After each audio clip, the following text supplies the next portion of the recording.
Hello, જાગુસ kitchen જર્નીમાં આપ સૌનું સ્વાગત છે. ફ્રેન્ડ્સ, આજે આપણે વધેલી રોટલીનો એક એવો નાસ્તો બનાવીશું ને કે જોશો ને તો તમને મજા જ પડી જશે. તો ચાલો શરૂ કરીએ.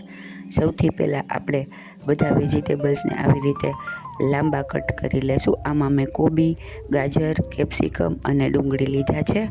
આ બધા માપમાં 2 કપ જેટલા છે.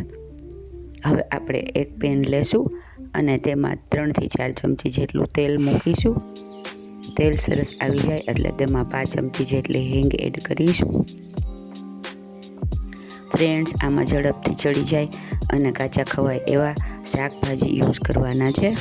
હવે આપણે એમાં 1 મોટી ચમચી જેટલી આદુ લસણ મરચાંની પેસ્ટ એડ કરીશું. ત્રણેયને મિક્સ કરી અને અધકચરી પેસ્ટ કરી લેવાની છે. પેસ્ટ સરસ સંતળાઈ જાય એટલે આપણે બધા વેજીટેબલ્સ એડ કરીશું. ગેસની ફ્લેમ ફાસ્ટ રાખવાની છે અને ફાસ્ટ ગેસે એકદમ ઝડપથી આપણે વેજીટેબલને સોતે કરીશું.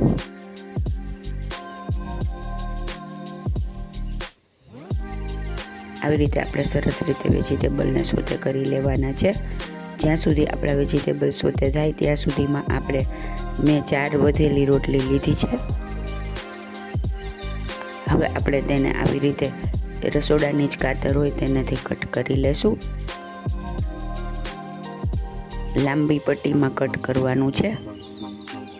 પહેલાં વચ્ચેથી કટ કરીશું, પછી બંને સાઈડથી લાંબી પટ્ટીમાં કટ કરતા જશું. સાવ પાતળી પટ્ટી કટ કરવાની નથી, નહીંતર આપણી રોટલીની પટ્ટી ભાંગી જશે. ફ્રેન્ડ્સ, જો તમે મારી ચેનલ પર નવા હો તો મારી ચેનલને સબસ્ક્રાઈબ જરૂરથી કરજો અને બાજુમાં રહેલ ઘંટડી દબાવી દેજો, જેથી મારી નવી રેસીપીનું નોટિફિકેશન સૌથી પહેલાં તમને મળે. આપણી રોટલીની પટ્ટી કપાઈને રેડી છે અને આપણા શાક પણ સ્ટર ફ્રાય થઈ ગયા છે. હવે આપણે તેમાં મસાલા કરીશું. 1 ચમચી લાલ મરચું પાવડર, અડધી ચમચી ધાણા જીરું પાવડર અને અડધી ચમચી હળદર નાખવાની છે. ત્યારબાદ તેમાં સ્વાદ મુજબ મીઠું નાખીશું અને શેઝવાન રાઈસનો મસાલો આવે છે તે આપણે 1 ચમચી નાખીશું. આનાથી આપણા આ નાસ્તાનો ટેસ્ટ ખૂબ જ સરસ આવશે. ત્યારબાદ 1 ચમચી ટમેટો સોસ, 1 ચમચી રેડ ચીલી સોસ, 1 ચમચી ગ્રીન ચીલી સોસ અને 1 ચમચી સોયા સોસ, બધા સોસને એડ કરીશું.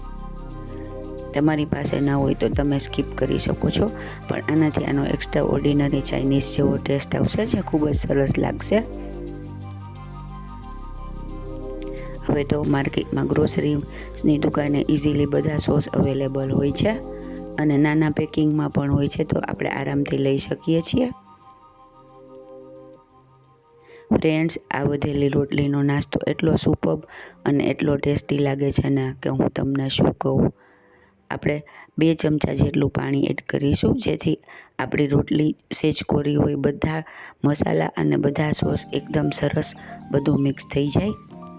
ગેસ ફાસ્ટ જ રાખવાનો છે. હવે આપણે તેમાં વધેલી રોટલી એડ કરીશું.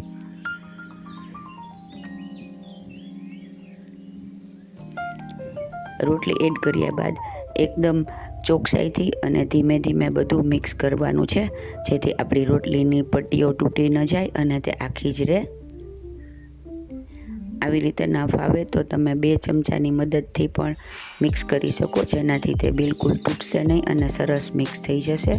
હવે આપણે કોથમીર એડ કરીશું અને ગેસ ઓફ કરી દેશું. આપણો ફટાફટ અને ઝટપટ નાસ્તો રેડી છે. આ નાસ્તો રોટલી રેડી હોય તો 2 જ મિનિટમાં રેડી થઈ જાય છે અને નાના બાળકોને તો ખાવાની ખૂબ જ મજા આવશે, જેને ચાઇનીઝ ખૂબ જ ભાવતું હોય. હવે આપણે ફરીથી ઉપર કોથમીર ભભરાવીશું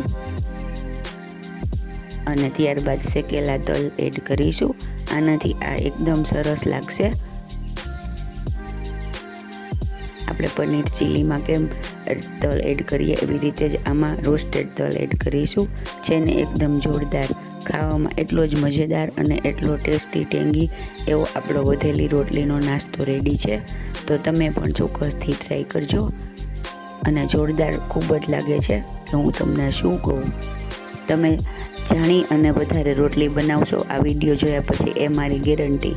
ફ્રેન્ડ્સ, જો તમને મારી રેસીપી પસંદ આવી હોય તો મારી ચેનલને લાઇક, શેર અને સબસ્ક્રાઈબ જરૂરથી કરજો.